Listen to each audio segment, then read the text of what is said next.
الحين نسيبنا من البنات شوي وندخل على الشباب. صارت في حركة جديدة على كيك انه اي واحد يمسك اي عامل نظافة في الشارع يعطيه ريالين ويصور معاه فيديو ويقعد يقول صدقوا عليه ومسكين ورحمته ويشتغل تحت الشمس وما ادري ايش.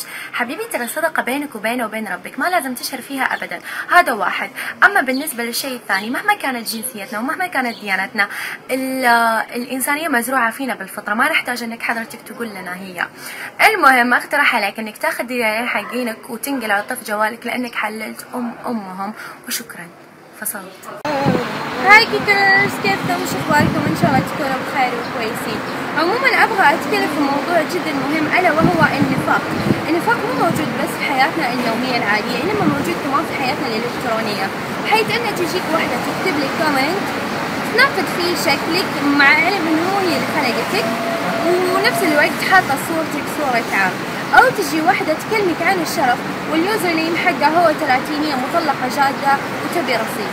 ايش وضع امك انت وهي؟ لا من جد ايش وضع امك؟ لا من جد انا اتكلم جد.